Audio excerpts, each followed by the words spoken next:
салом дӯстон, умедворам ки хубу тансиҳат ҳастед. Дар навори имрӯза мехостам оиди яхбандӣ кардани тухмҳуҷайраҳо бо забони дигар агар осон карда ва фаҳмотар карда гӯем, заморозка яйцеклеток дар тиб бошад витрификатсия ooцетов ё ин ки криоконсерватсия яйцеклеток мехостам ки бо шумо маълумот диҳам.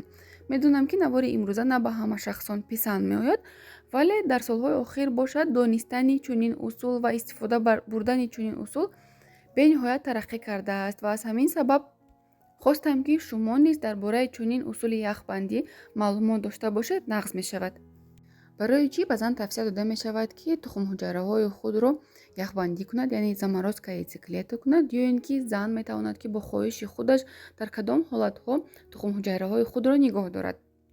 якум, ҳангоме ки зан дар 5-6 соли охир намехоҳад ҳомиладор шавад ва сину солаш аз 30 боло шудааст. Чӣ хеле ки бисёриҳо медонанд аз 30 боло вақте ки сину соли зан расид, аллакай кам шудани фолликулаҳо сар мешавад ва вақте ки зан намехоҳад ки 5-6 соли охир ҳомиладор шавад, метавонад ки тамоми ҳамон захираи фолликулаҳое ки дорад, ҳамонҳо ба миқдори кам бимонад. аз ҳамин сабаб ба зан тавсия медиҳанд ки тухмҳуҷайраҳои худро нигоҳ доранд, яъне яхбандӣ кунанд то замоне ки зан омода мешавад ба ҳомиладоршавӣ.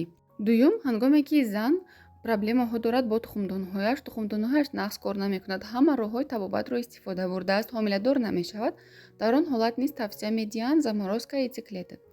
чунки ҳангоми эко кардан бисёриҳо медонанд ки яку якбора якчанд тухмҳуҷайраҳо гирифта мешавад.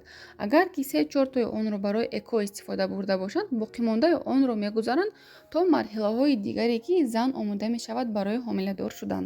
сеюм, ҳангоме ки зан бемориҳои вазбин дорад ё ин ки бемориҳои онкологӣ дорад ва ҷарроҳиҳои вазнинро бояд аз сар гузаронад ва ин ҷарроҳӣ вақти зиёдро талаб мекунад, ба зан тавсия медиҳанд яхбандӣ кардани тухмҳуҷайраҳо то он муддате ки табобати пурраи худро бигирад. вақте ки организмаш пурра барқарор шуд, метавонад дар оянда аз тухмҳуҷайраҳое ки яхбандӣ кардааст гирифта эко кунад, ҳомиладор шавад. яхбандӣ кардани тухмҳуҷайраҳо чӣ тавр сурат мегирад?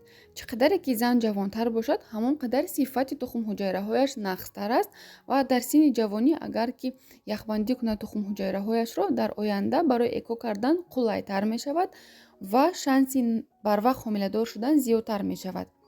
чӣ қадаре ки сину сол рафтан гирифт, сифати тухмҳуҷайраҳо сусттар мешавад, яъне качествоашон бадтар мешавад ва дар оянда шанси ҳомиладор шудан низ камтар мешавад. барои яхбандӣ кардани тухмҳуҷайраҳо шумо бояд ки ташхисҳои махсусро гузаред, ҳама анализҳое ки ҳаст онҳоро бояд супоред. баъд аз вай ташхиси ультрасадои коси хурд мегузаред ва баъд аз он духтур гинеколог репродуктолог ба шумо пешбинӣ мекунад программаи заморозка яйцеклеток. бо доруҳои махсус тухмдонҳои шуморо ба ҳаракат медароранд ва дар як цикл метавонад ки то 15-20 дона фолликула калон шавад ва баъд аз калон шудани фолликулаҳо таҳти беҳискунии умумӣ, яъне под общим наркозом, ҳама фолликулаҳое ки калон шудаанд аз даруни онҳо яйцеклеткаҳо, яъне ooцитҳоро гирифта быстрая заморозка мекунанд. ҳангоми яхбандӣ кардан ягон яйцеклетка осеб намебинад, то 98-99% сифати хуби худро нигоҳ медорад. баъд яхбандӣ кардани яйцеклеткаҳои шумо, яъне заморозка яйцеклеткаҳои шумо, ҳамаи онҳо ба криобанк фиристода мешаванд. банки махсусе вуҷуд дорад барои нигоҳ доштани ҳамаи биоматериалҳо, на танҳо яйцеклеткаҳо. дар он ҷо метавонад ки сперматозоидҳо низ яхбандӣ карда нигоҳ дошта шаванд. дар криобанк ҳама яйцеклеткаҳои шумо метавонед ки 10-15 сол нигоҳ дошта шавад ва дар оянда шумо баъд аз 5 сол, баъд аз 6 сол агар ки хоҳед ҳомиладор шудан, метавонед ки аз ҳамон тухмҳуҷайраҳои худ, яйцеклеткаҳои худ истифода бурда тариқи программаи эко ҳомиладор шавед. шумо метавонед ки тухмҳуҷайраҳои худро дар синни 45, ҳатто дар синни 50 солагӣ истифода бурда тариқи программаи эко ҳомиладоршавиро ба анҷом расонед, ё ин ки чӣ хеле ки дар солҳои охир бисёр тараққӣ кардааст, аз усули суррогатное материнство истифода баред, яъне дар зани дигар тухмҳуҷайраҳои худро истифода бурда ҳомиладоршавиро ба анҷом расонед.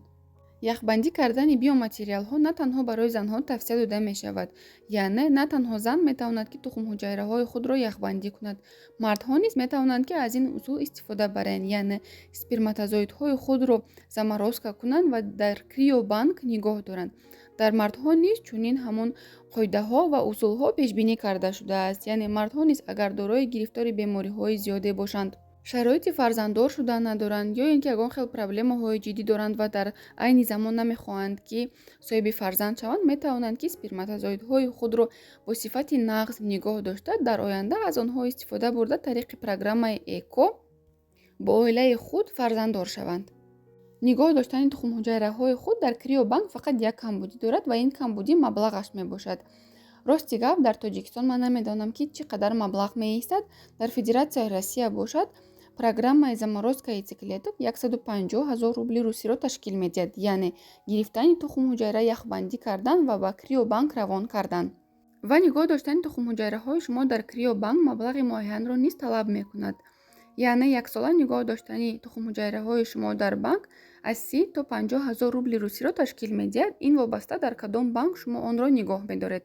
агар ки шумо хоҳед ки тухмҳуҷайраҳои шумо дар 10 соли охир дар банк нигоҳ дошта шавад, яъне шумо мехоҳед ки баъд аз 10 сол ҳомиладор шавед, бояд ки шумо ҳар сол ба банке ки тухмҳуҷайраҳои шуморо нигоҳ медорад аз 30 то 50 000 рубли русӣ фиристед, то ки онҳо бо усулҳои хуб тухмҳуҷайраҳои шуморо нигоҳ доранд.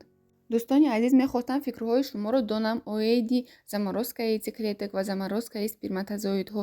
шумо дар ин бора чӣ фикр доред? Мехостам дар комментарияҳо фикрҳои худро баён созед. саломат бошед.